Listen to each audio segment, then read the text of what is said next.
पहले परमेश्वर के वचन को पढ़ लेते हैं। यिर्मयाह नबी की पुस्तक 13 अध्याय। यिर्मयाह नबी की पुस्तक 13 अध्याय 1 वचन से 11 वचन तक। अभिलाषा पढ़ना, नाम सही बोल रहा हूँ? स्वीटी, हाँ स्वीटी पढ़ने में सहायता करेंगी।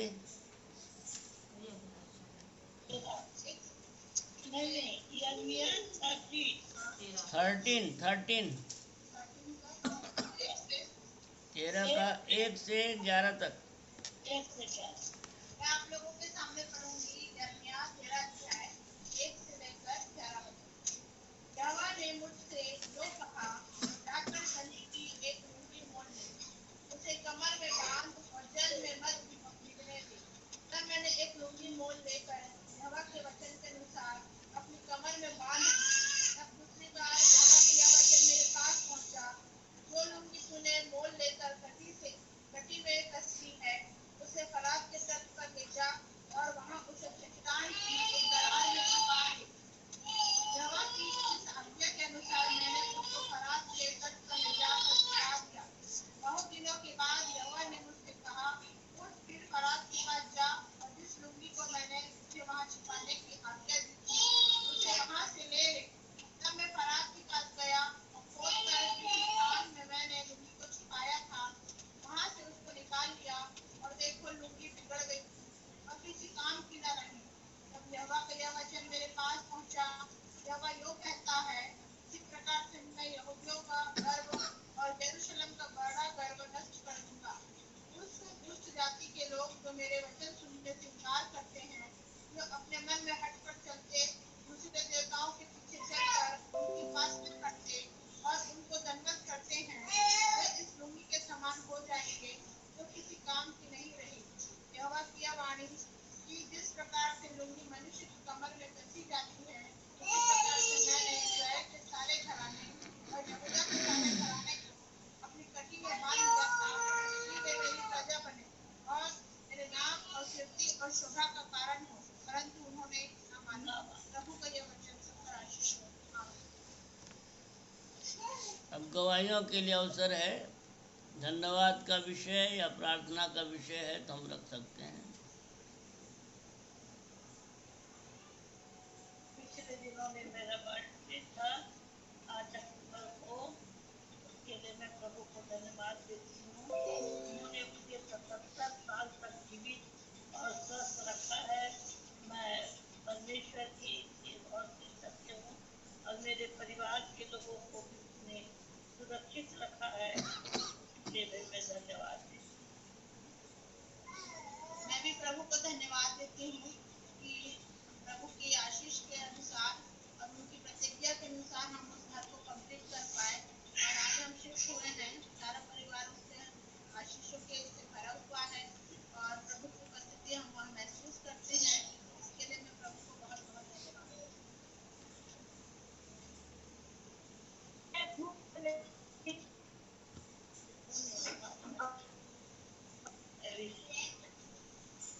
प्रभु का धन्यवाद है कि पिछले कुछ दिनों में मैंने और अलंकृता ने मिलके बैंगलोर में यहाँ पर एक घर खरीदा है।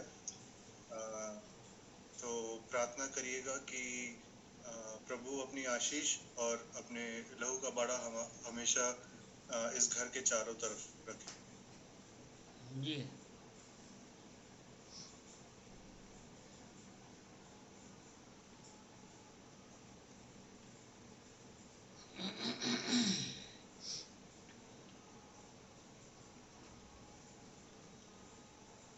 जल्दी जल्दी गवाही रखेंगे।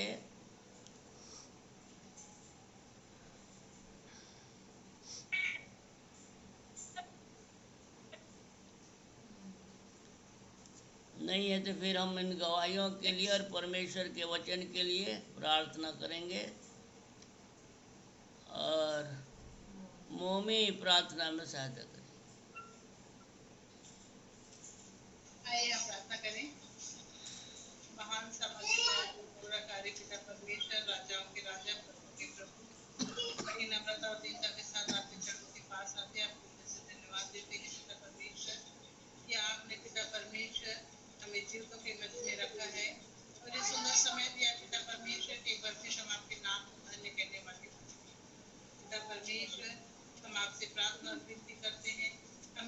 वचनों में बढ़ाते हुए चले पिता परमेश्वर, ताकि हमारा परिवार प्रभु जी हमेशा एक प्रेम की डोर से बंधा रहे, जो प्रेम की डोर आपने स्वर्ग से दी है।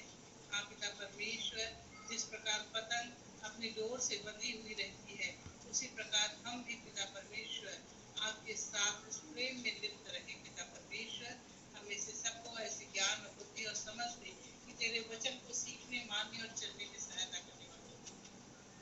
धन्यवाद देते हैं पिता परमेश्वर मम्मी के लिए, आपने बीते वर्षों में संभाल करके रखा और एक नया दिन दिखाया, नए जीवन में प्रवेश कराया पिता परमेश्वर, ताकि वे अपने जीवन के द्वारा आपके नाम को धन्य कहने वाली हो सके।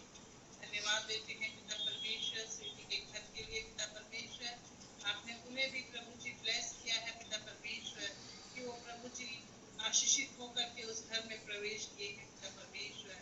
उन्हें तो पिता परमेश्वर उस घर के चारों ओर आपके लहू का बाड़ा हो, अपने सरदूतों को आज्ञा दे पिता परमेश्वर कि उस घर के लोगों की वो रहनुमाई करने वाली हो सके, और अपने वचनों में उस परिवार को उठाए पिता परमेश्वर, ताकि उनका जीवन प्रभु जी आपके लिए ही होने पाए पिता परमेश्वर। दोनों बच्चों को आशीष देना खुदावन बाप, दोनों बच्चों को ज्ञान और बुद्धि और समझ देना पिता परमेश्वर, ताकि बच्चे आगे चल करके एक मजबूत मसीही स्तंभ बनने वाले हो सके। हर प्रकार की परेशानी और बातों से प्रभु जी उनको बचा करके विशेषतः प्रार्थना करते हैं पिता परमेश्वर अलंकृता और नितिन के लिए पिता परमेश्वर, जबकि प्रभु जी उन्होंने भी एक घर प्रभु जी खरीदा है प्रभु जी, उस घर को आप ब्लेस करें, क्योंकि आपका वचन कहता है यदि यहोवा घर को ना बनाए तो बनाने वाले कहते हैं। वास्तव में पिता परमेश्वर आपने दोनों परिवारों को आशीष दी पिता परमेश्वर, और एक घर की आशीष दी पिता परमेश्वर, वहाँ पर आप स्वयं उपस्थित हो पिता परमेश्वर, उनके जीवन के द्वारा हमेशा आपको महिमा मिलने पाए पिता परमेश्वर, और अपने सबूतों का बाड़ा प्रभु जी उनके घर के चारों ओर बांधना पिता परमेश्वर, ताकि हमेशा आपकी उपस्थिति को महसूस करने वाले हो सके। प्रभु जी रीना भी कुछ कह रही थी पिता परमेश्वर, और दोनों को भी प्रभु जी शादी की सालगिरह में प्रभु जी आपने आशीषित किया पिता परमेश्वर, कि वो इस साल मना सके पिता परमेश्वर। हम आपका धन्यवाद देते हैं। आगे भी पिता परमेश्वर आप उनको ब्लेस करें, ताकि उनके द्वारा प्रभु जी आपके नाम की महिमा, प्रशंसा और बड़ाई होने वाली हो सके। आज के वचन के लिए आपसे प्रार्थना करते हैं पिता परमेश्वर, आप आज का वचन पिता परमेश्वर हमारे जीवनों में काम करने वाला हो सके। आपके अपने सेवक के द्वारा पिता परमेश्वर आप उनसे पवित्र आत्मा के द्वारा बातचीत करें, ताकि आज का वचन प्रभु जी उनके मुख से जो निकले पिता परमेश्वर वो आपकी ओर से होने पाए, और हम उसको सुन करके पिता परमेश्वर अपने जीवन में ग्रहण करने वाले हो सके। धन्यवाद देते हैं पिता परमेश्वर निर्मल मौसा के लिए, निर्मल मामू के लिए पिता परमेश्वर, जबकि उनका भी बर्थडे था, आपने उन्हें भी ब्लेस किया पिता परमेश्वर, इसलिए आपको धन्यवाद देते हैं। आगे पिता परमेश्वर हम सबकी सहायता करें, और हम आपसे प्रार्थना और विनती करते हैं प्रभु जी हम में से जो भी पिता परमेश्वर आपसे दूर है, तो प्रार्थना करते हैं पिता परमेश्वर अपने वचन के द्वारा, और प्रभु जी हमारे परिवार के लोगों को इस मीटिंग में आने में, आपके वचन सुनने में और सीखने में प्रभु जी उनकी सहायता और मदद करें पिता परमेश्वर, ताकि उन इस प्रकार पुत्रों का मन पिता की ओर होता है पिता परमेश्वर, उनका मन पुत्रों की ओर होता है पिता परमेश्वर, तुमको खींच करके अपने उस राज्य के लिए यूज करने के पिता परमेश्वर ऐसे आशीष दे पिता परमेश्वर, कि वो ब्लेस होकर के आपके नाम को धन्य कहने वाले हो। हमारे हर एक परिवारों को आपके पवित्र हाथों में सौंपते हुए, आपके वचन को आपके हाथों में सौंपते हुए, छोटी सी प्रार्थना और विनती को आपके प्रिय में रखते आमीन। आमीन। यिर्मयाह नबी के द्वारा परमेश्वर जो है इस्राएल के घराने और यहूदा के घराने को अपने उस महिमा में, योजना में जोड़ना चाहता था। परमेश्वर नहीं चाहता कि मनुष्य परमेश्वर के प्रेम से दूर हो जाए, परमेश्वर के अनुग्रह से दूर हो जाए, या परमेश्वर की उस सनातन योजना से दूर हो जाए। परंतु मनुष्य अपने मन की ढिठाई के कारण, ध्यान दीजिए इसको, नम्र और दीन न होने के कारण, मन कठोर होने के कारण, अपने मन के अनुसार चलने के कारण परमेश्वर के जीवन से अलग हो जाता है। हम परमेश्वर के वचन में पढ़ते हैं, 11 वचन को फिर से एक बार पढ़ देंगे। कोई भी पढ़िए।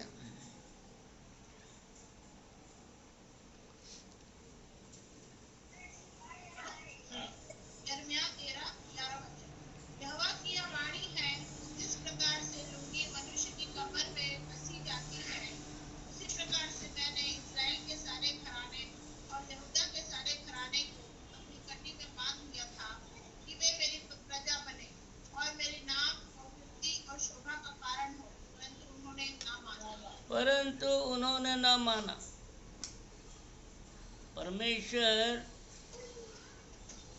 अपनी प्रजा को किस प्रकार से महिमा देना चाहता है, इसलिए वचन में लिखा है, मैंने जिस प्रकार से मनुष्य लुंगी को अपने कमर में कसता है, उसी प्रकार से मैंने इस्राएल के घराने और यहूदा के सारे घराने को अपने कमर में बांध लिया था। अपने कमर में बांध लिया था कि वे मेरी प्रजा बने और मेरे नाम और कीर्ति और शोभा का कारण हो। ये परमेश्वर की योजना है।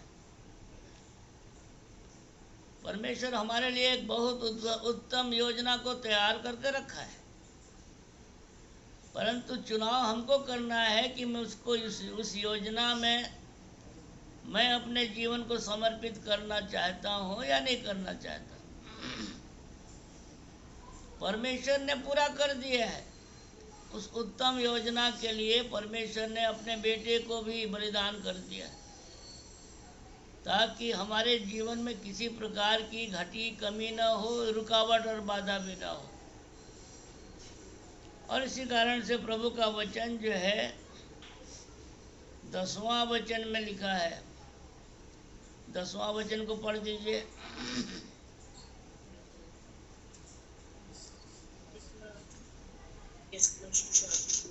13 अध्याय का 10वां।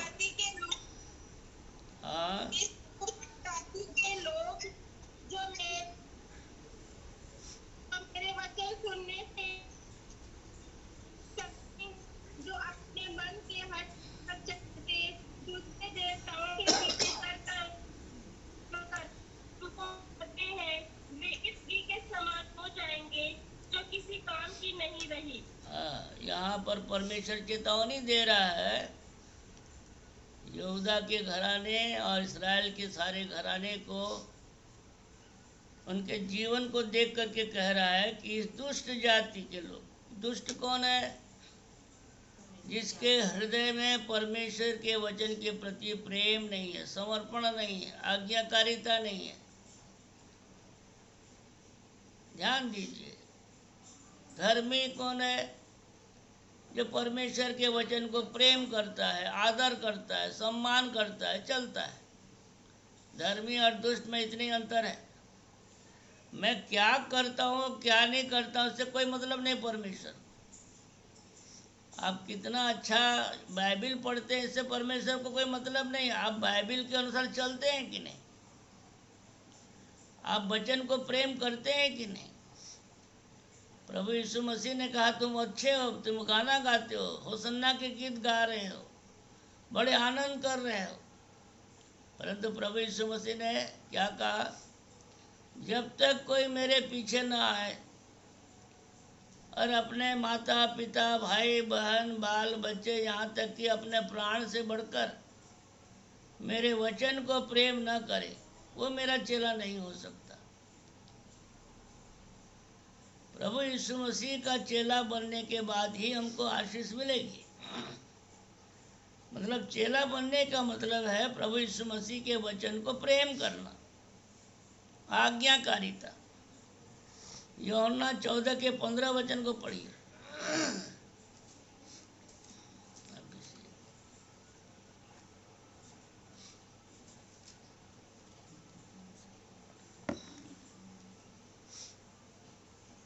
यदि तुम मुझसे प्रेम रखते हो तो मेरी आज्ञाओं को मानोगे। यदि तुम मुझसे प्रेम रखते हो तो मेरी आज्ञाओं को मानोगे। मैं प्रभु यीशु मसीह को प्रेम करता हूँ क्योंकि मेरे पास उसका बहुत बड़ा फोटो रखा हूँ, अपने दीवार में टांग के रखा हूँ, रोज माला चढ़ाता हूँ। मैं उसके नाम से प्रार्थना भी करता हूँ, मैं विश्वास करता हूँ, प्रार्थना भी करता हूँ, क्योंकि मैं प्रभु यीशु मसीह को प्रेम करता हूँ। ये प्रेम नहीं है। ध्यान दीजिए प्रभु का वचन क्या कहता है। यदि तुम मुझसे प्रेम रखते हो तो मेरी आज्ञा को मानोगे। मेरे वचन को अपने प्राण से बढ़कर प्रेम करोगे। पहला स्थान। यदि हम अपने जीवन में परमेश्वर के वचन के लिए स्थान नहीं है तो हम अन्य जाति हैं। हम उन व्यक्तियों के समान हैं जो नॉमिनल है। परमेश्वर ऐसे व्यक्तियों को पसंद नहीं करता है। उसी का 21 पद को पढ़िए।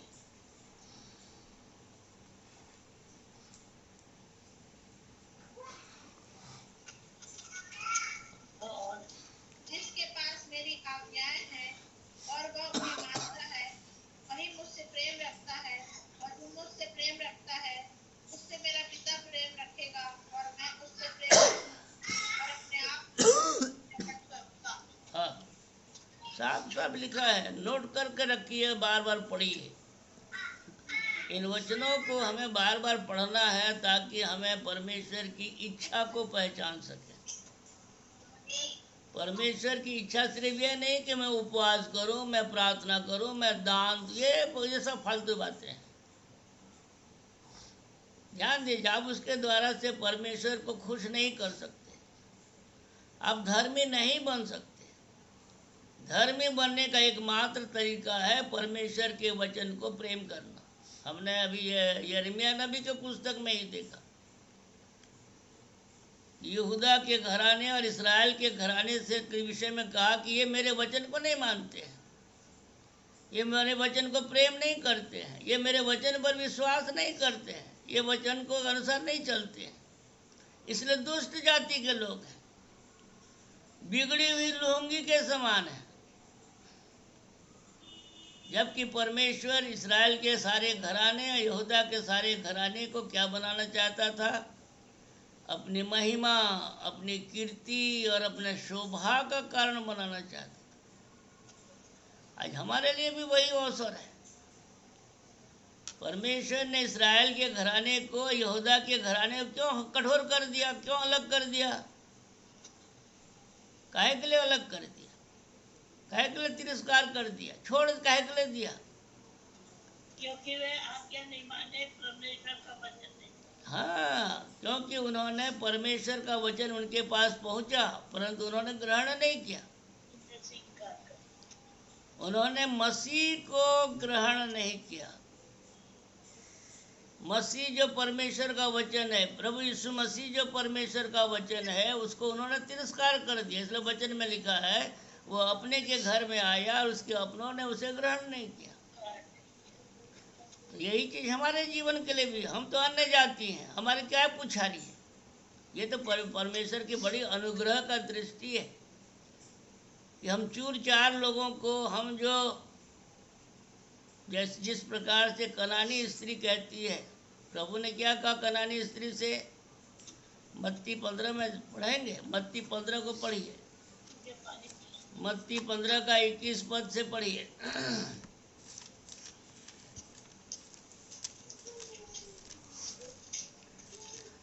यीशु वहां से निकलकर सूर और सैदा के प्रदेश की ओर चला गया।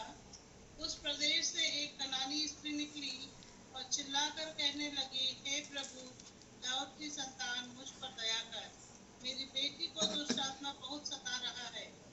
पर उसने उससे कुछ उत्तर न दिया।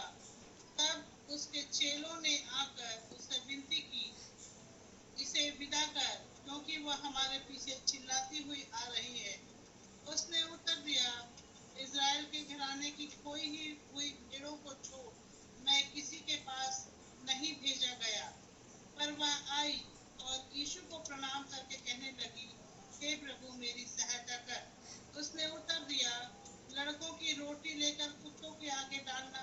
नहीं। कितना भयानक बात है। उसने कहा, सत्य है प्रभु, पर कुत्ते भी वह चूर-चार खाते हैं जो उनके स्वामियों की मेज से गिरते हैं। मैं जब इस बात को पढ़ता हूँ तो मैं अपने जीवन को किस रूप में देख रहा हूँ। मैं कहाँ था? मैं एक अन्य जाति, मैं कनानी स्त्री का बच्चा, अन्य जाति का बच्चा। वो कनानी माँ जो है मेरे लिए प्रार्थना करे, अपने बच्चे के लिए प्रार्थना कर रहे, हम लोगों के लिए प्रार्थना कर रहे। हे प्रभु, दाऊद के संतान, मुझ बच्चे पर, मेरे बच्ची पर दया कर, मुझ पर दया कर। जितने भी अन्य जाति हैं सब मूर्ति पूजक हैं, परंतु प्रभु के अनुग्रह की दृष्टि हम पर हुई। क्यों प्रभु के अनुग्रह की दृष्टि हम पर हुई? प्रभु ने क्या कहा? बाजारों में जाओ, चौकों में जाओ, चौराहों में जाओ, जो मिले, चाहे भले चाहे बुरे, सबको बटोर कर ले आओ कि मेरे जीवनार का घर भर जाए। काहे के लिए प्रभु ने कहा? क्योंकि न्योताहारी अयोग्य निकल गए। हम न्योताहारी में से नहीं हैं, हम तो वहाँ से कुचले और बाजारों में पड़े हुए, कुचले हुए ऐसे लोगों में से हैं। हमारी क्या गिनती थी? हमें इस बात को सीख से समझना चाहिए। मैं यहूदी नहीं हूँ कि परमेश्वर की अनुग्रह की दृष्टि फिर मेरे जीवन में हो जाएगा, परंतु प्रभु का वचन क्या कहता है? यदि हम अपने मन को कठोर कर लेंगे तो फिर से परमेश्वर की अनुग्रह की दृष्टि इस्राएलियों के ऊपर चली जाएगी। हमें ध्यान रखना है। आज हमको एक सुंदर अवसर मिला है, परंतु ये आशीष जो भी मिला है ये परमेश्वर की ओर से हमें मिला है। आज मैं रायपुर में जा रहा था, कुछ काम से जा रहा था, कार चलाते जा रहा था, मेरे बगल में सामर्थ बैठा था। बेटा वो व्यक्ति को देख रहे हो जो धूप में बैठा है और क्या क्या कर रहा है, काम कर रहा है, बेच रहा है। यदि मैं प्रभु को नहीं पाया होता तो मेरा भी स्थान वही था। हम सबों का यही गवाही है। इसलिए हमें धन्यवाद देना है उस कनानी स्त्री को जो हमारे लिए प्रार्थना की। वही हमारी माँ है जिसने हमारे लिए प्रार्थना की। सच है प्रभु, हम कुत्ते ही सही, हम सैगो रोटी के लिए लायक तो नहीं है, जीवन की रोटी के लायक तो नहीं है, चूर चार के तो लायक है। आज हमको सैगो रोटी मिल रहा है, फिर भी हमारे मन में क्या नहीं है? प्रेम नहीं है। हमें अपने आप को समझना। मैं अपने आप को इसी प्रकार से देखता हूँ और मैं चाहता हूँ कि आपका भी नजरिया इसी प्रकार से हो। अपने आप को पहचानिए, अपने आप को जानिए, हम कहाँ पर थे और आज कहाँ पर हैं। आज नौकरी मिल गई, लाखों रुपया मिल गया है, उसका ये मतलब नहीं कि हमारे पास सब कुछ हो गया। नहीं, कुछ नहीं हुआ। यदि प्रभु यीशु मसीह हमारे पास नहीं है तो हमारा जीवन जो है निकम्मा जीवन है। ध्यान दीजिए, मसीह यदि मेरे जीवन में नहीं है तो मेरा मसीह जीवन बेकार है। मैं मसीह कहलाने के लायक भी नहीं हूँ, बिगड़ा हुआ। यदि मसीह हम में नहीं है तो हम बिगड़ा हुआ जीवन है। जिस प्रकार से लुहंगी बिगड़ गई उसी प्रकार से हमारा भी जीवन बिगड़ा हुआ है। प्रभु का वचन सिखा रहा है। प्रभु के वचन में जैसे हम पढ़ते हैं, 2 कुरिन्थी निकाल लीजिए, 13 अध्याय।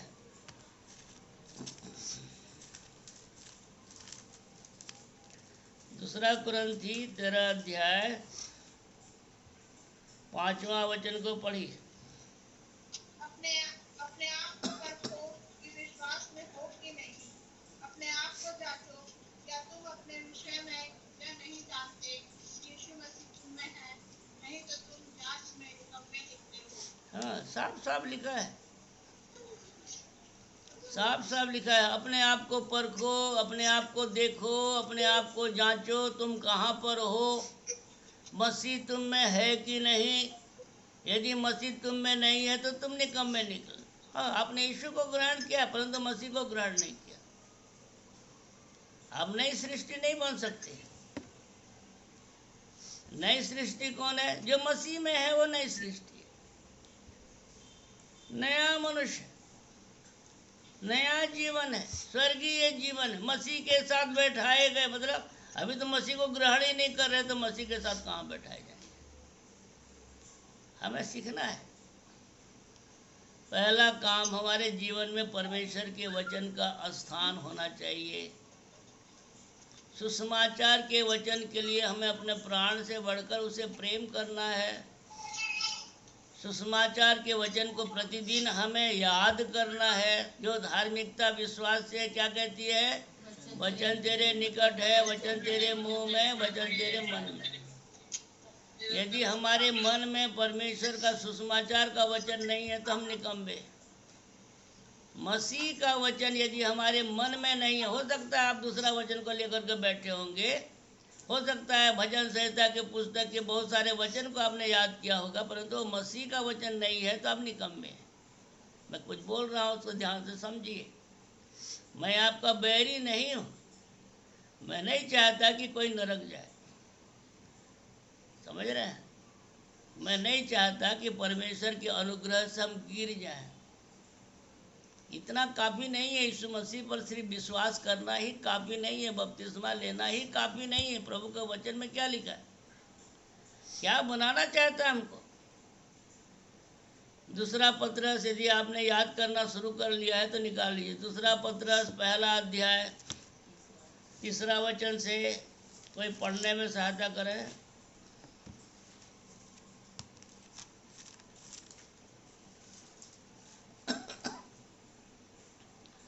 8वां वचन तक पढ़िए। दूसरा पत्रस पहला अध्याय 3 वचन से 8वां वचन। सबको जो जीवन और भक्त से संबंध रखता है हमें उसी की पहचान के द्वारा दिया है, जिसने हमें अपनी महिमा और सद्गुण के अनुसार बुलाया है। इसके द्वारा उसने हमें बहुमूल्य और बहुत सी बड़ी प्रतिज्ञाएं दी है, ताकि इनके द्वारा हम सराहट जो संसार में बुरी अभिलाषाओं से होती है, ईश्वरीय स्वभाव के सहभागी हो जाओ। हाँ, तो यहाँ पर थोड़ा सा देख लेते हैं, प्रभु के वचन को समझें। मैं उस लिस्ट में इस वचन को भी डाला हूँ और आपको याद करना है, बार बार उसको दोहराना है, बार बार उस ज्ञान को समझना है कि क्यों लिखा है, किसके लिए लिखा है, मैं उसके प्रति क्या कर रहा हूँ, क्या मैं अपने जीवन को उसके अनुसार चला रहा हूँ। इसका मतलब ये है, कई प्रश्नों को रखना पड़ता है, क्योंकि उसकी ईश्वरीय सामर्थ्य ने सब कुछ। किसकी ईश्वरीय सामर्थ्य? परमेश्वर की।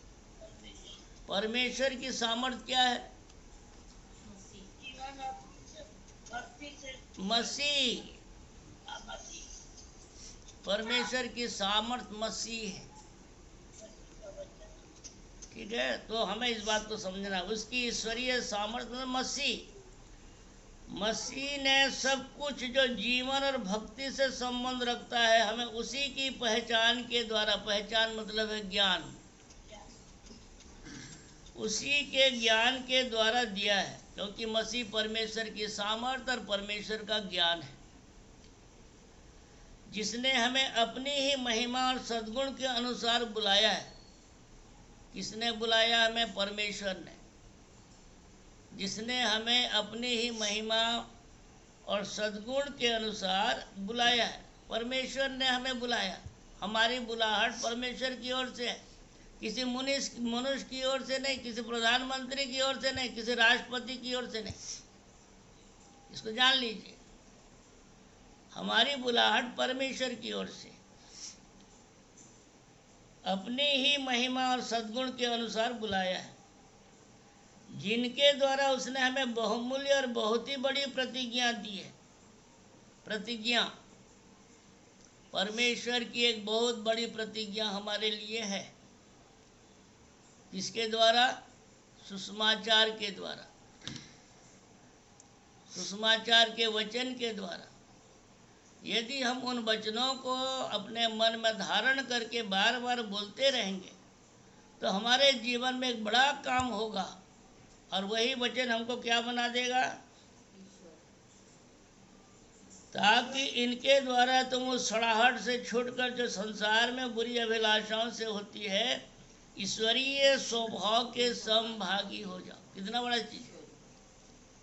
सुसमाचार का वचन, सुसमाचार का वचन, मसीह का वचन, जो परमेश्वर की सामर्थ्य और परमेश्वर का ज्ञान है, यदि हम उस वचन को अपने मन में धारण करके उस धार्मिकता को पकड़ करके रात दिन उसको पागुर करते रहे, ध्यान दीजिए, तो हमें क्या बना देगा? सब प्रकार के गंदगी से बाहर निकाल करके, सब प्रकार की सड़ाहट से छुटकारा दे करके हमें ईश्वरीय स्वभाव के समान भागी बना देगा। ये है परमेश्वर की योजना। हमें इस योजना के तहत जुड़ना है। हमारे लिए बहुत अद्भुत समय है और इसी कारण से प्रभु के वचन में लिखा है, इसी कारण तुम सब प्रकार का यत्न करके अपने विश्वास पर सद्गुण और सद्गुण पर समझ और समझ पर संयम और संयम पर धीरज, धीरज पर भक्ति, भक्ति पर भाईचारे की प्रीति और भाईचारे की प्रीति पर प्रेम बढ़ाते जाओ। कितनी बातें? 8 बातें। प्रेम बढ़ाते जाओ। सबसे ऊपर में क्या है? प्रेम है। विश्वास पर सद्गुण, सद्गुण पर समझ, समझ पर संयम, संयम पर धीरज, धीरज पर भक्ति, भक्ति पर भाईचारे की प्रीति और भाईचारे की प्रीति पर प्रेम बढ़ाते जाओ। ऐसा नहीं प्रेम को कम होते जाओ, ऐसा नहीं लिखा है। प्रेम को स्थिर कर लो, ऐसा भी नहीं लिखा, बढ़ाते जाना है। प्रभु का वचन आगे क्या कहता है? 8वां पद, क्योंकि यदि ये बातें तुम में वर्तमान रहे और बढ़ती जाए तो तुम हमारे प्रभु यीशु मसीह के पहचान में निकम्बे और निष्फल न होने देंगे। देखिए, ध्यान दीजिए, निकम्बे और निष्फल कौन होगा? जिनमें ये बातें नहीं है। 9वां पद में खुलासा और कर दिया है, यदि मेरे जीवन में ये बातें नहीं है, वह अंधा है, तो मेरा जीवन निकम्बा और निष्फल हो जाएगा। चाहे मैं पास्टर साहब क्यों ना, चाहे मैं बिशप साहब क्यों ना, परमेश्वर के सामने में कोई साहब कुछ नहीं चलेगा। हर एक के जीवन में परमेश्वर के वचन के प्रति प्रेम होना चाहिए। और इसी कारण से 9वां पद क्या कहता है? क्योंकि जिसमें ये बातें नहीं, क्योंकि जिसमें ये बातें नहीं वो अंधा है, पहला, धुंधला देखता है, दूसरा, पूर्वकालिक पापों से शुद्ध होने को भूल बैठा है। पूर्वकालिक पापों से शुद्ध होने को भूल बैठा है। ध्यान दीजिए, यदि हम अंधे हैं, धुंधला देख रहे हैं, समझ में नहीं आ रहा है, परमेश्वर का वचन में समझ में नहीं आ रहा है, हम अंधे हैं, वचन के महत्व को नहीं समझ रहे, मतलब हम अंधे हैं, उसका मतलब है कि हमें प्रार्थना करना है, दीन और नम्र बनना है। दीन बनो तो तुम्हें शिरोमणि बनाएगा। घमंड करेंगे तो 12 के भाव में चले जाएंगे। किसी बात की घमंड मत कीजिए। आप क्या है, कैसे, परमेश्वर के सामने कोई घमंड नहीं कर सकता। तो हमें यहाँ पर दीन और नम्र बनना है। जैसे प्रभु यीशु मसीह ने एक चीज को सिखाया, मुझसे सीखो क्योंकि मैं नम्र और दीन हूँ। प्रभु ने इसी बात को सिर्फ सिखाया, नम्र और दीन बनिए। मैं कुछ भी नहीं हूँ, परंतु प्रभु के सामने मैं यही सीखना चाहता है, प्रभु मुझे नम्र और दीन बना। मैं नम्र और दीन बनना चाहता हूँ, क्योंकि ये बाइबिल का रहस्य है। परमेश्वर के प्रति हम नम्र और दीन बने, परमेश्वर के वचन के प्रति हम आज्ञाकारी बने। नहीं कर सके फिर भी प्रभु मैं करूँगा, कहें मैं कोशिश तो कर रहा हूँ प्रभु, और करूँगा कोशिश, नहीं कर सकता नहीं करूँगा, ऐसा नहीं बोलना है। तो हमें इस बात को सीखना है, जिनमें ये बातें नहीं वो अंधा है, धुंधला दिखता है, पूर्वकालिक पापों से शुद्ध होने को भूल बैठा है, मतलब पवित्र आत्मा पाया है, पाप क्षमा हो गए हैं, परंतु उतना काफी नहीं है। आपके जीवन को प्रभु और अलौकिक करना चाहता है। सुसमाचार के वचन के द्वारा हमें जो है उस कीर्ति और महिमा और शोभा के कारण बनाना चाहता है। सृष्टि आशा भरी दृष्टि से परमेश्वर के पुत्रों के प्रकट होने की बाट जो रही है, इसको ध्यान रखिए। सृष्टि आशा भरी दृष्टि से परमेश्वर के पुत्रों के प्रकट होने की बाट जो रही है, ये कौन से क्लेश में बता रहा है? जब कलीसिया उठाई जाएगी, उस कलीसिया की बातें कर रहा है जो निर्दोष और निष्कलंक कलीसिया हो। और हमें भी प्रभु वही बनाना चाहता है ताकि हम उठाए जाएं, प्रभु की महिमा के कारण बने, मसीह के स्वरूप में हम ढल सकें। तो हमें इस बात को सीखना है कि प्रभु मेरे जीवन के लिए क्रूस पर प्राण दिया। ईसाई बनाने के लिए क्रूस पर प्राण नहीं दिया। ध्यान दीजिए, रीति रिवाज को पूरा करने के लिए यीशु मसीह ने क्रूस पर प्राण नहीं दिया। हमें ईश्वरीय स्वभाव के समान भागी बनाने के लिए क्रूस पर प्राण दिया। तो जिस दिन आप उन वचनों को याद करके बार बार उन वचनों को आप अपने जीवन में दोहराएंगे, तो आप खुद अनुभव करेंगे कि सचमुच में मुझे ये ज्ञान मिल गया, मुझे मेरे पास ये समझ आ गया। मैं प्रभु का धन्यवाद करती थी, जो बाइबिल को मैं समझती नहीं थी, अब मैं समझ रहा हूँ। आप धन्यवाद देखेंगे, क्योंकि आपके जीवन में परिवर्तन दिखाई देगा, आपके जीवन में आनंद होगा। क्योंकि प्रभु के वचन में क्या लिखा है? यदि तुम मुझ में बने रहो और मेरा वचन तुम में बने रहो, तो जो चाहो मांगो और तुम्हारे लिए हो जाएगा। तो कब होगा? जब परमेश्वर का सुसमाचार का वचन उस धार्मिकता के अनुसार हम पकड़ बनाएंगे, अपने मन में ग्रहण करेंगे, बार बार उसको दोहराते रहेंगे, कहेंगे प्रभु मैं तेरे वचन में बना हूँ, तेरे वचन को अपने प्राण से बढ़कर प्रेम करता हूँ। मैं मसीह के साथ क्रूस पर चढ़ाया गया हूँ, अब मैं जीवित न रहा, पर मसीह मुझ में जीवित है। अब मैं उस विश्वास से जीवित हूँ जो परमेश्वर के पुत्र पर है, जिसने मुझसे प्रेम किया और मेरे लिए अपने आप को दे दिया।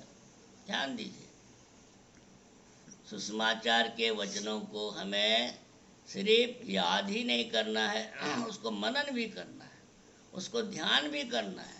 उसमें क्या ज्ञान छुपा हुआ है, उस ज्ञान को पकड़ना है। वो ज्ञान हमारे लिए बहुत लाभकारी है। जिस दिन हम उस ज्ञान को प्राप्त करेंगे, हमारे जीवन से डर खत्म हो जाएगा, हमारे जीवन से अज्ञानता की बातें दूर हो जाएंगी और परमेश्वर के उस गुप्त योजना को हम समझ सकेंगे। तो इसीलिए मेरे प्रियो, इस बात को ठीक ठीक समझिए, इस अनुग्रह को समझिए। हम उन लोगों के समान श्रापित न हो जो इनके बारे में प्रभु के वचन कहता है कि वो लुंगी जो है सड़ा हुआ हो गया। वो लुंगी को यिर्मयाह नबी को कहा, जा फरात नदी के चट्टान के तीर पर बीच में रख देना। और कुछ दिनों के बाद जाकर देखता है कि वो लुंगी क्या हो गई है? सड़ गया है, काई कीड़ा लग गया है, चिथड़ा हो गया है, किसी काम की नहीं। इसी को कहता है निकम्मा जीवन, किसी काम का जीवन नहीं। ये परमेश्वर नहीं चाहता। प्रभु यीशु मसीह ने इसलिए अपना प्राण नहीं दिया कि हम निकम्मा जीवन को जिए, नहीं। प्रभु यीशु मसीह ने कहा मैं जीवन नहीं परंतु बहुतायत का जीवन देने आया। तो बहुतायत का जीवन क्या है? ईश्वरीय स्वभाव के समान भागी बनना, ईश्वरीय स्वभाव के समान भागी बनना, यह है बहुतायत का जीवन। ध्यान दीजिए, सुसमाचार के वचन के द्वारा ही हमें उस बहुतायत के जीवन को प्राप्त कर सकते हैं। हम अपने कर्मों से बहुतायत के जीवन को प्राप्त नहीं कर सकते। यिर्मयाह 13 अध्याय का 23 वचन को पढ़िए।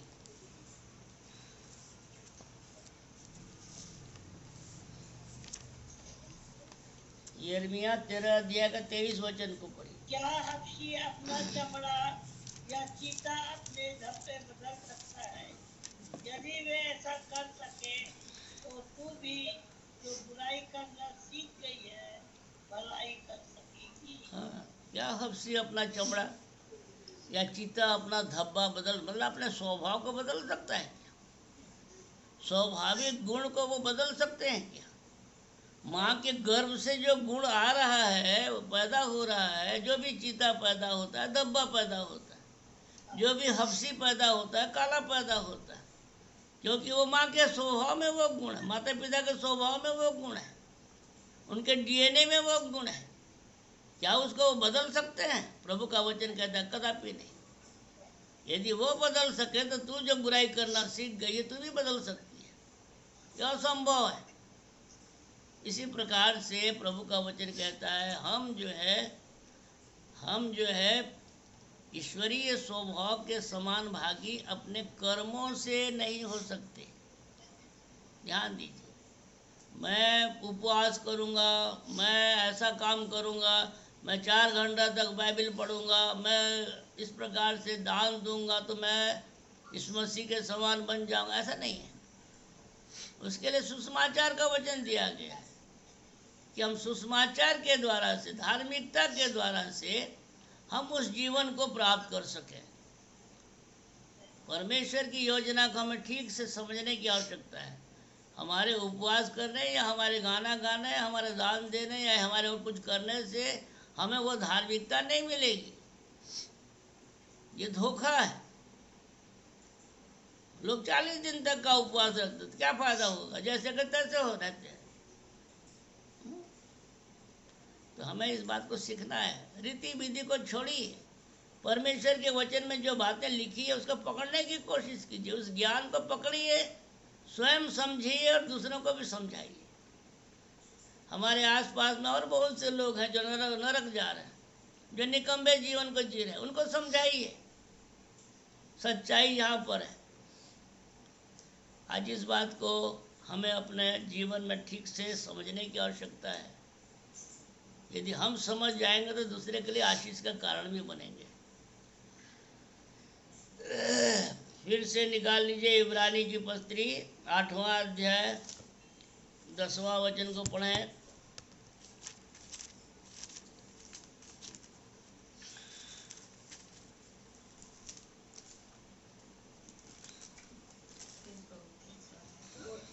फिर प्रभु कहता है कि जो वचन मैं उन दिनों के बाद इस्राएल के घराने के साथ बांधूंगा वह यह है कि मैं अपनी व्यवस्था को उनके मनों में डालूंगा और वे उसे अपने हृदय और उसे उनके हृदय पर लिखूंगा और मैं उनका परमेश्वर ठहरूंगा और वे मेरे लोग ठहरेंगे। हाँ, तो प्रभु का ऐसा वचन में लिखा है। फिर प्रभु कहता है कि जो वाचा, वो नई वाचा, हम लोग नई वाचा के लोग हैं, लोहू के वाचा के लोग हैं, नया नियम के लोग हैं। जो वाचा मैं उन दिनों के बाद इस्राएल के घराने के साथ बांधूंगा। हम लोग इसराइली बन गए। प्रभु यीशु मसीह पर विश्वास करने के कारण से अब इसराइली बन गए। वह यह है कि मैं अपनी व्यवस्था मतलब वचन, सुसमाचार के वचन को उनके मनों में डालूंगा। यहाँ 10 आज्ञा की बात नहीं हो रही है। मसीह के वचन या सुसमाचार का वचन, क्रूस की कथा के बारे में हो रही है। मैं उनके मनों में डालूंगा और उसे उनके हृदय पर लिखूंगा और मैं उनका परमेश्वर ठहरूंगा और वे मेरे लोग ठहरेंगे।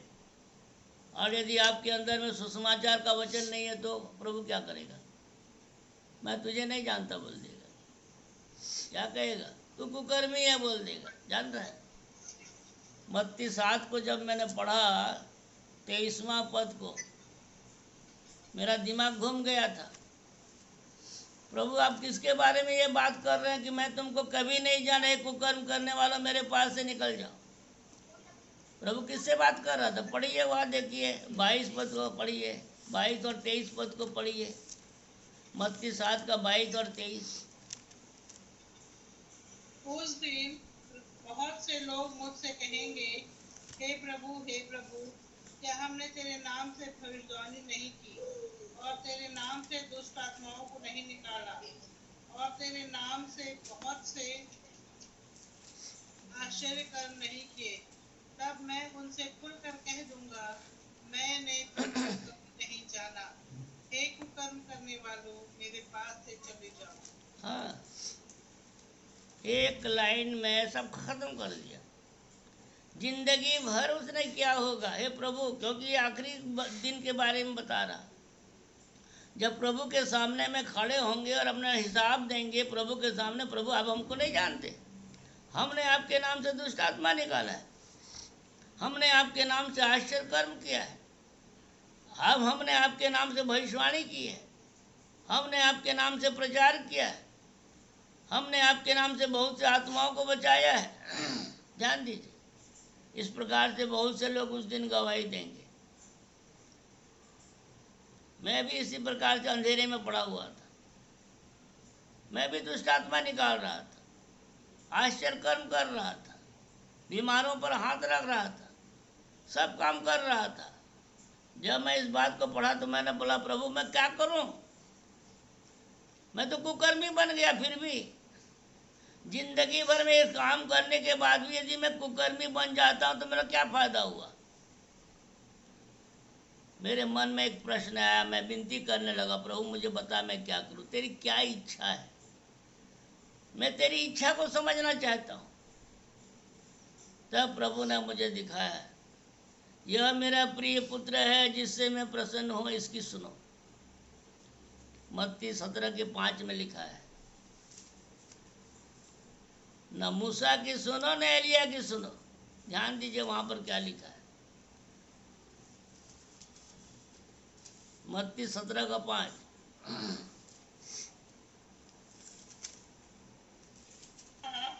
कि एक उजले बादल ने उन्हें छा लिया और उस बादल में से यह शब्द निकला, यह मेरा प्रिय पुत्र है जिससे मैं प्रसन्न हूँ, इसकी सुनो। हाँ, मैंने कहा मैं किसकी सुन रहा हूं। अभी तक मैं अपनी सुन रहा था, मैं अपनी तैयारी कर रहा था, अपने ज्ञान के अनुसार से वचन सुना रहा था। इसका मतलब तो ये हो गया, मैं अपने सुन करके सब काम कर रहा हूं तो बेकार है। भले ही मैं बाइबल सिखा रहा हूं, प्रार्थना कर रहा हूं, परंतु अपने बुद्धि से कर रहा हूं, अपने ज्ञान से कर रहा हूं, अपने समझ से कर रहा हूं, तो सब बेकार हो गया। ध्यान दीजिए, प्रभु का वचन क्या सिखा रहा, मैं किसकी सुनता हूं। कभी आपने प्रश्न में कहा मैं किसकी सुनता हूं, मैं आपकी सुनता हूं कि अपनी सुनता हूं कि माता पिता की सुनता हूं कि मित्र की सुनता हूं, किसकी सुन रहा हूं। क्या हम मसीह की सुनते हैं, क्या हम पुत्र की सुनते हैं, पुत्र मतलब मसीह। ध्यान दीजिए, आप किसकी सुनते हैं, इतने मैं प्रश्न रख रहा हूं और प्रश्न का उत्तर आपके पास है, आप किसकी सुनते हैं। और यदि आप मसीह की नहीं सुनते हैं, दूसरे की सुनते हैं, मसीह का छोड़ो किसी की भी सुनते हैं, चाहे वो बाइबल से ही सुनते हैं, फिर भी आप निकम्मे। कैसे करेंगे, मैं तुमको नहीं जानता, तुमको कर्म करने वाले। कितना भयानक है ना वचन, हमारे दिमाग में कभी आता भी नहीं है ऐसे। इसलिए प्रभु चाहता है कि हम इन बातों को समझें, इस अनुग्रह को पहचानें। इतना साधारण नहीं है मसीह जीवन को समझना, क्योंकि इस संसार के ईश्वर ने उनकी आंखों को, बुद्धि को अंधी कर दी है, ताकि मसीह जो परमेश्वर का प्रतिरूप है उसके तेजोमय सुसमाचार का प्रकाश उन तक न पहुंचे। ये जानबूझ कर किया गया है कि कोई न जाने। तो हमें इस बात को सीखना है कि हे प्रभु मेरे मन की आंखों को खोल दे, ताकि मेरे मन की आंखें ज्योतिर्मय हो, मैं तेरे सुसमाचार की अद्भुत बातों को समझ सकूं, भेद भरी बातों को समझ सकूं। तब हमारे अंदर में परमेश्वर के वचन का नया नया प्रकाश आएगा।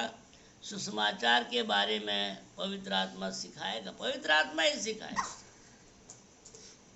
कि मसीह के क्या करना है। पवित्र आत्मा का ही जिम्मेदारी है कि हमको मसीह को हमारे जीवन में तैयार करना, कोई दूसरा तैयार नहीं कर सकता।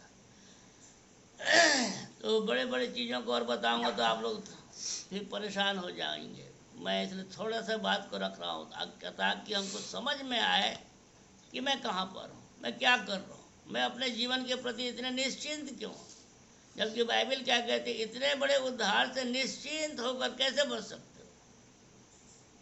तो मेरे प्रियो इस बातों को ध्यान रखिए। आज हमारे लिए मनन करने का अवसर है। मैं किसकी सुनता हूँ? प्रश्न रखिए अपने सामने में, मैं किसकी सुनता हूँ? क्या मैंने अब तक मसीह का सुना? नहीं सुना तो मैं निकम्मा हूँ। किसी भी पास्टर पादरी का आप क्यों न सुन रहे? बेकार है वो। न मूसा का सुनना न एलिया को सुनना है। परमेश्वर ने खुद कहा न तुम मूसा का सुनो न एलिया को सुनो, यह मेरा प्रिय पुत्र है, इसकी सुनो। बस। तो आज से हमें मसीह की सुनना शुरू करना है। तो प्रभु आज इस वचन के द्वारा हम सब पर अनुग्रह करे। प्रभु के पास हमारे लिए बहुत बड़ा योजना है। प्रभु के पास एक बहुत बड़ा, बहुत ही सुंदर स्वर्गीय योजना, मनुष्य की बनाई हुई योजना नहीं है, परमेश्वर की योजना, सनातन योजना है। हमें ईश्वरीय स्वभाव के समान भागी बनाना चाहता है। इसलिए आज इस अनुग्रह को समझिए, इस वचन को समझिए।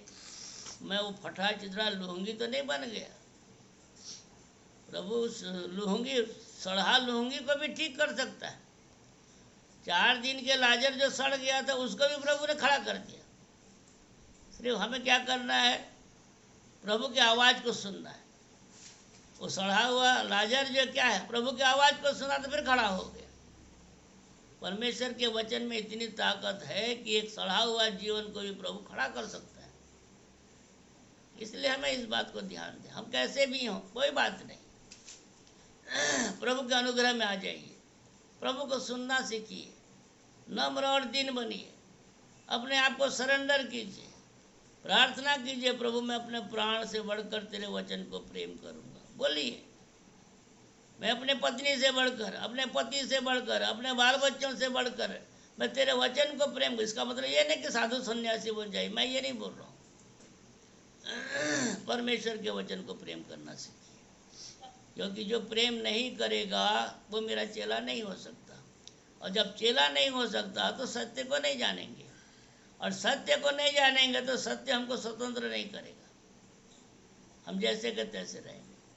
तो प्रभु आज इस वचन के द्वारा हम सबों को आशीषित करे। आइए प्रार्थना करें।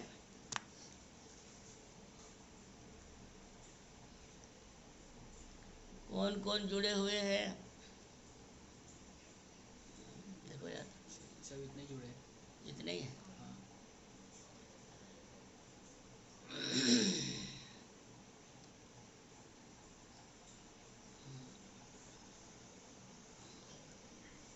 प्रार्थना में प्रतिज्ञा दीदी आज जुड़ी नहीं है क्या?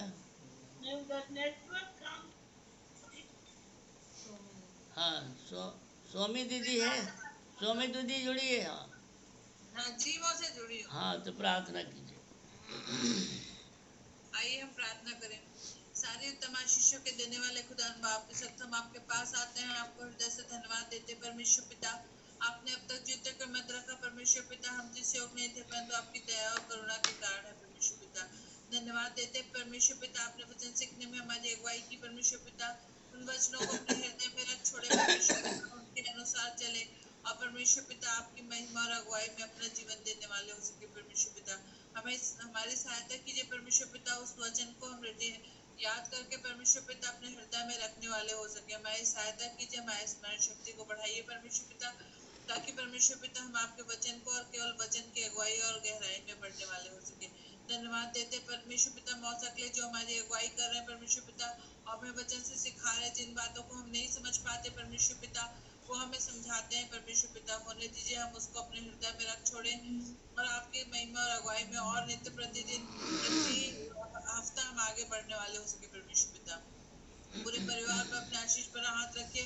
रात्रि में हम सबको मीठी नींद दीजिए और सुबह भोर का प्रकाश दिखाई। परमेश्वर पिता धन्यवाद देते अपने बीते सप्ताह में हमारी रक्षा रखवाई अगुवाई की। परमेश्वर पिता, हर खतरों से, मुसीबत से, परेशानियों से बचाए और अपनी अगुवाई में बढ़ाए। परमेश्वर पिता, रात्रि में हर एक को आपके चरणों के नीचे सौंप देते। परमेश्वर पिता, हर एक को मीठी नींद दीजिए और आपकी इच्छा तो कल सुबह भोर का प्रकाश देखने का मौका दीजिए। परमेश्वर पिता, अब क्या मांगे परमेश्वर पिता, मांगने से पहले आपने हमें दिया हर एक चीज को एक बार फिर से आपको आपके हाथ में सौंपते हैं। मौसम के लिए धन्यवाद देते परमेश्वर पिता, और हम प्रार्थना करते परमेश्वर पिता हर एक दिन हम आपके वचन में आगे बढ़ने वाले हो सके। अब क्या मांगे परमेश्वर पिता, आपने मांगने से पहले हमें दिया है। धन्यवाद देते हुए इस छोटी सी विनती को मांग लेते हैं यीशु मसीह के पवित्र मीठे नाम से, आमीन। प्रभु की प्रार्थना एक साथ बोलें। हे हमारे पिता, तू जो स्वर्ग में है, तेरा नाम पवित्र माना जाए, तेरा राज्य आवे, तेरी इच्छा जैसे स्वर्ग में पूरी होती है वैसे इस पृथ्वी पर भी पूरी हो। हमारे दिन भर की रोटी आज हमें दे, और जैसे हमने अपने अपराधियों को क्षमा किया है वैसे तो हमारे अपराधों को क्षमा कर, हमें परीक्षा में न डाल बल्कि बुराई से बचा, क्योंकि राज, पराक्रम और महिमा सदा तेरी ही है। आमीन। आशीष ग्रहण करें। यहोवा तुम्हें आशीष दे और तुम्हारी रक्षा करे। यहोवा अपने मुख का प्रकाश तुम पर चमकाए और तुम पर अनुग्रह करे। यहोवा अपना मुख तुम्हारी ओर करे और तुम्हें शांति दे। अब हमारे पवित्र परमेश्वर पिता का अपार प्रेम, हमारे उद्धारकर्ता पवित्र और धर्मी प्रभु यीशु मसीह का अनुग्रह, पवित्र आत्मा की शांति, सहभागिता और आनंद, जितने भी प्रभु के चरणों तले बैठे हुए हैं हर एक के जीवन पर प्रभु की आशीष और अनुग्रह बहुत आयत से होती रहे। आमीन। सबको जय मसीह।